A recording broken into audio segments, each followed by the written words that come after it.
Universities have historically held and acquired collections of First Nations cultures in various iterations, such as art, archives and cultural material. Increasingly, these collections have been employed for reconnection and reconciliation, uncovering old perspectives and creating new narratives that utilise interdisciplinary approaches with First Nations perspectives to amplify the voices of the makers.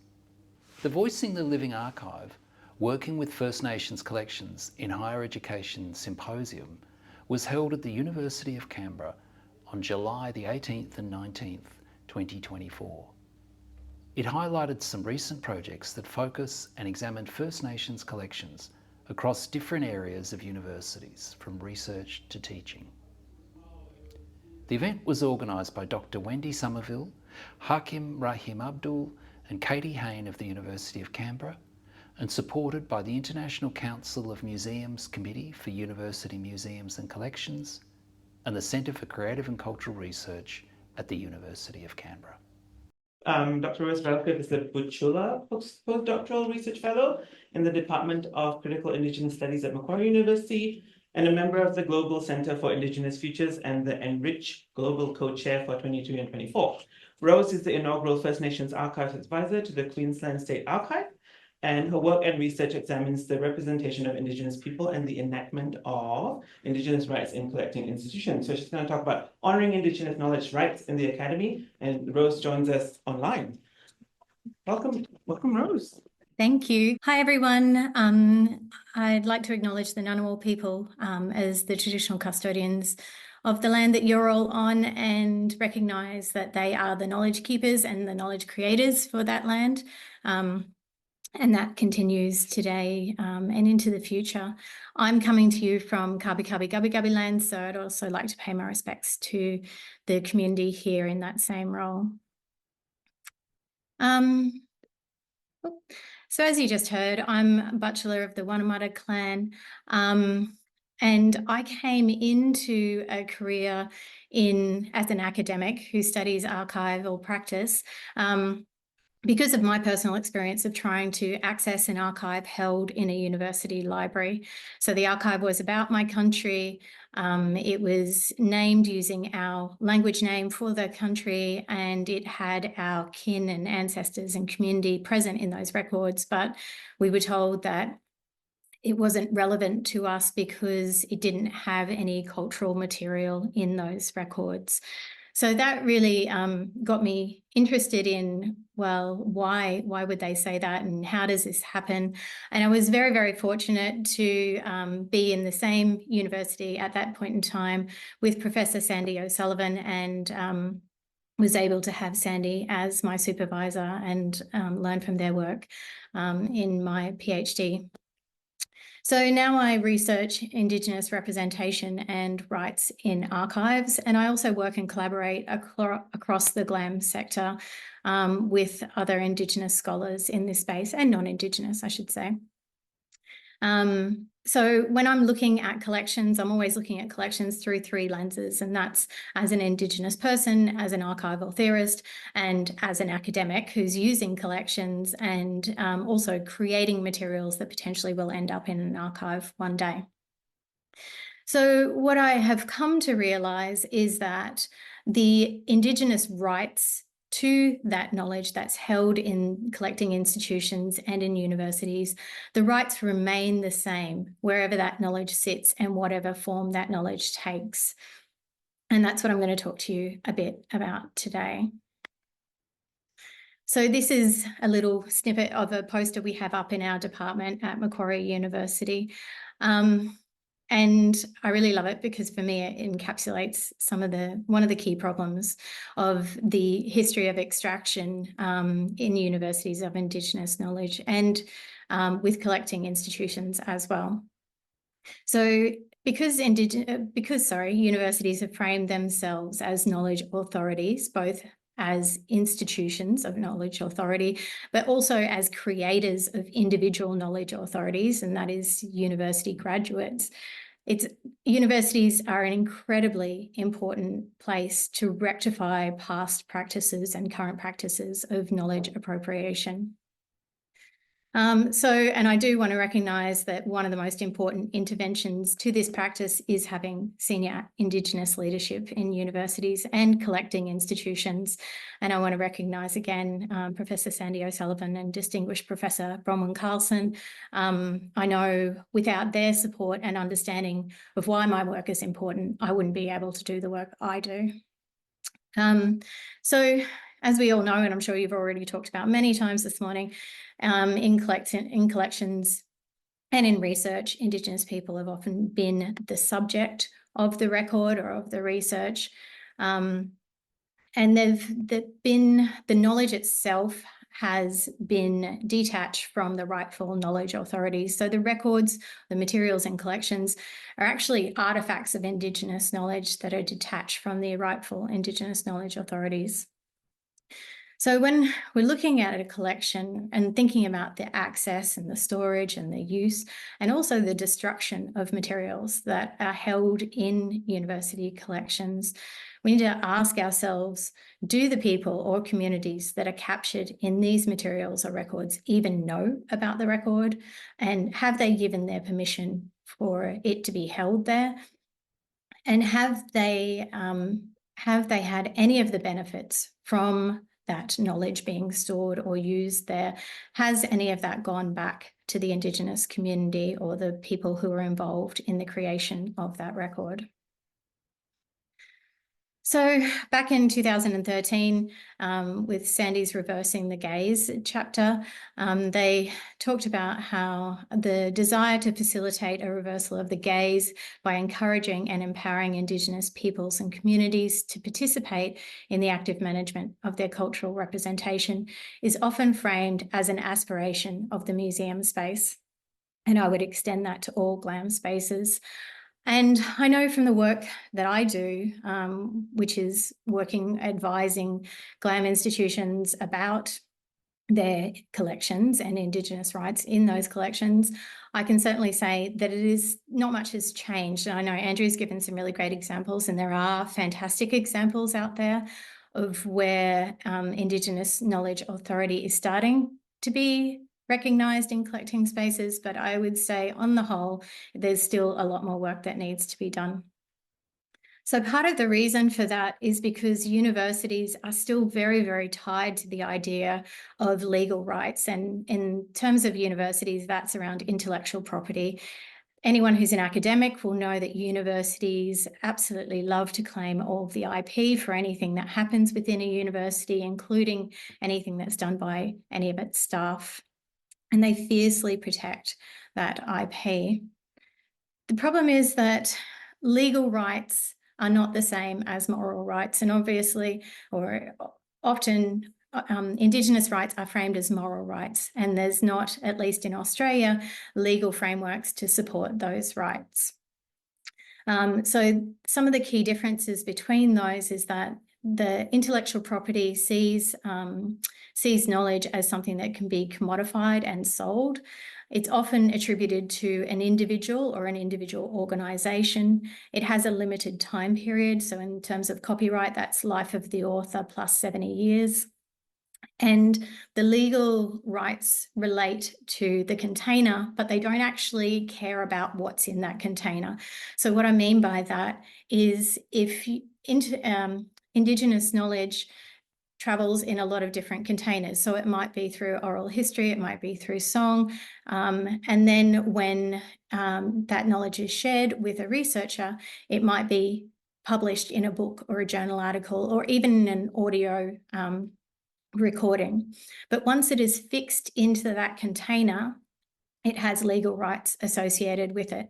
And the common practice is that the legal rights belong to the person who creates the container, not the person whose knowledge is going into that container. So the Indigenous rights or the moral rights, by comparison, are more about a collective guardianship or responsibility. So there's not often one single person who has the right to commercialise or say what can happen with Indigenous knowledge. It's been developed in a community over time.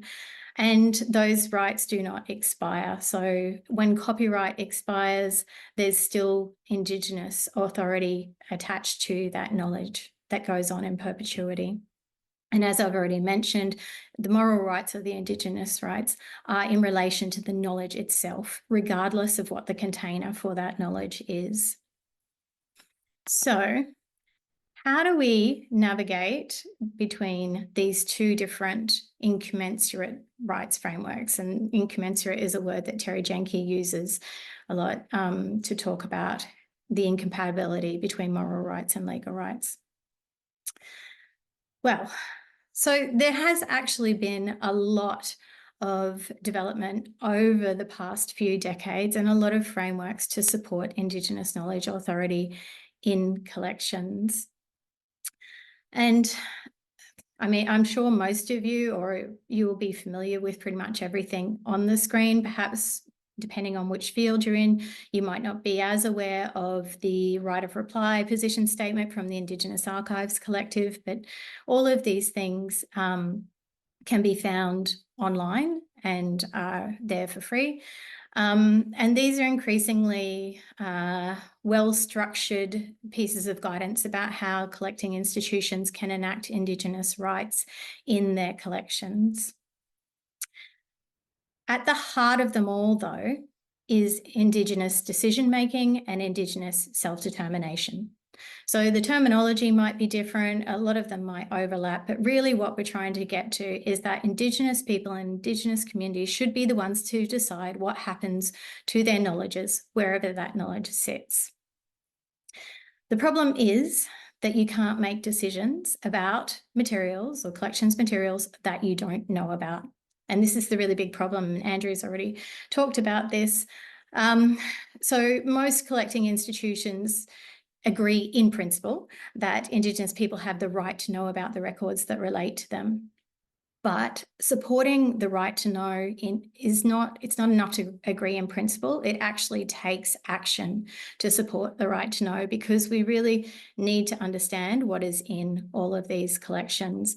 And I'm yet to come across a collection or a collections managers who can definitively say everything across the board. That would be very impressive if they could do that. So what we need to do is we need to have some interventions, active interventions that researchers, collecting institutions, universities can put into place to support right to know, and that in turn supports Indigenous people and communities' ability to be able to have decision-making control over those materials once they can find them. So the two specific interventions that I'm going to talk to you briefly about today are citation justice and traditional knowledge notices. So last year, I think this came out, the start of last year, the Indigenous Archive Collective were contracted by CAVAL, which is like the Community of University Libraries in Victoria. The initial remit was they wanted us to draft a citation guide, and I think the initial assumption was that would just be like a syntax, like how do we format the citation to be able to cite Indigenous knowledges. I should say, for anyone who hasn't seen it and would like to take a close look at this, it's available for free online. But when we started looking through the different scenarios, we quickly realised that a citation syntax is not enough to recognise Indigenous knowledge authority. So we expanded the remit, because what we really wanted users of the guide to be able to do is we wanted them to be able to critically analyse sources. We wanted them to respect Indigenous knowledge authority. We wanted to support the reclamation of Indigenous knowledges. We wanted anyone who comes in contact with any form of Indigenous knowledge to understand their own positionality in relation to those knowledges. And then we want them to be able to confidently draw on and attribute Indigenous knowledges, because if there is as Indigenous scholars, yes, of course, I want people to use my work. And if my community has agreed to publish something, it's because we want people to use that work, but we want them to use it in the correct way. So the guide is aimed at undergraduate students, but it's also relevant to librarians and liaison librarians, collections managers, course coordinators, lecturers, tutors. So part of the other part of the guide was a decision tree about guiding users in deciding what was an appropriate source for Indigenous knowledge. So there is a lot of material held in university collections that was collected or published by a non-Indigenous researcher who has gone into community and extracted that knowledge. So sometimes that might be the only source, and that might be an appropriate source depending on what it is you're trying to do with your research. But other times, or what we would prefer people to do, is to work with the sources and the materials that are from the people and the communities that have the closest relationship with that knowledge. So that means that, so we're hoping this also influences what universities, libraries, museums think about collecting as well, and realizing that they should be prioritizing ethically acquiring knowledge directly from the knowledge authorities. So the second component is really looking retrospectively. And we're thinking about the fact that institutions and researchers have a responsibility to disclose Indigenous collections and data. So how do we do that? That's a huge undertaking. Many collections are, run into thousands, tens of thousands collectively across universities, or millions even. The good news is that there are tools for that, and there's ways that that can be tackled on an individual and an institutional level. And the tool I'm going to talk to you today about is local context notices. And I will say, in case you've heard of local context labels or traditional knowledge labels before, I'm not talking about the labels. The labels are owned and managed by Indigenous communities. The notices are for institutions to use and non-Indigenous researchers or researchers outside of the community to use. So today I'm just talking to you about the notices. So the first point, or the first way I want to show you of using a traditional knowledge notice is for an individual. Individual researchers can proactively use copyright to give equal IP and knowledge authority to Indigenous partners, as has happened with this paper. But if you remember when I talked about the difference between legal rights and moral rights, even copyright expires after a certain time, and we know that Indigenous knowledge rights do not expire. So applying a TK notice to this basically asserts authority or indicates that there's an Indigenous authority that remains with the content of this journal article even after copyright has expired. So it's an added layer of protection for Indigenous knowledge authority. So this paper was the first academic journal article to use a TK notice, but now there are several other journal articles in different fields, a whole variety of fields that have started applying the notices. And I think I can share that there's discussions underway with ORCID to have these traditional knowledge notices and labels also to be able to pull through with any journal articles into ORCID profiles as well. So it's something that should sit with the knowledge wherever it moves in publications. From an institutional point of view, this is an example of where a TK notice has been applied at the University of Maine, where they've put an open to collaborate notice on their website. And it's just an indication that that organisation is open and willing to working with Indigenous knowledge holders to look at their materials in their collections and work collaboratively on that. Also, importantly, it tells them how they go about doing that. So it has the contact details of the person at the university that the community can contact if and when they're ready to start looking at that material. So I've given you a few examples of the notices. There are also other notices. There's an attribution incomplete and a biocultural notice. I'm going to show you an example in a minute where a biocultural notice is used for a genetic material. So it can be used in databases and scientific collections as well. Just recently developed are the collections care notices.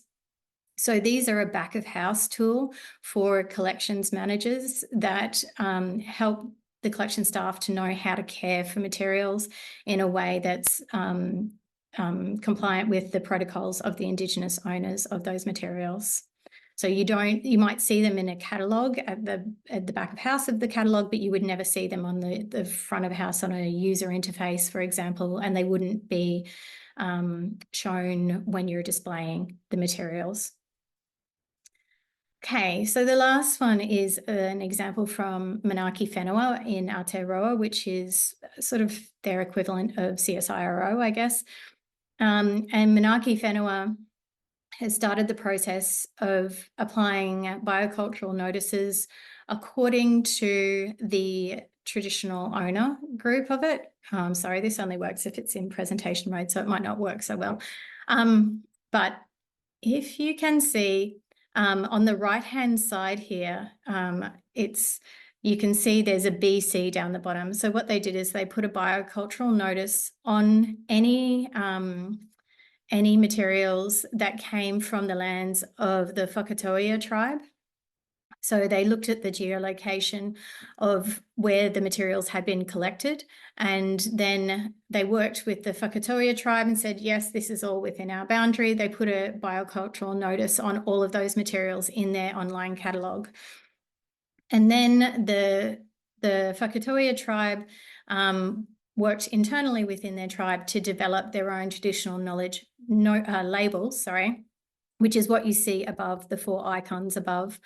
So those labels talk about how the Whakatoa tribe are open to that knowledge and that material being used.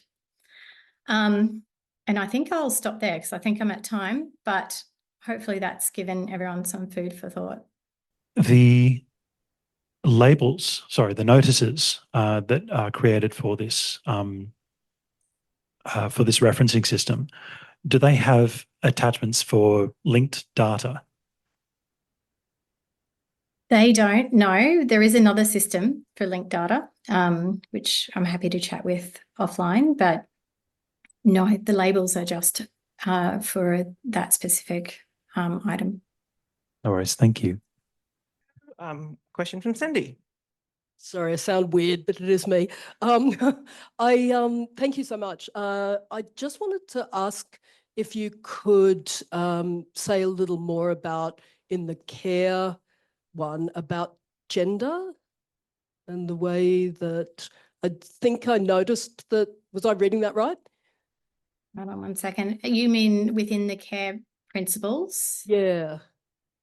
Let me just go back to it. So care is collective benefit, authority to control, Yep. responsibility and ethics.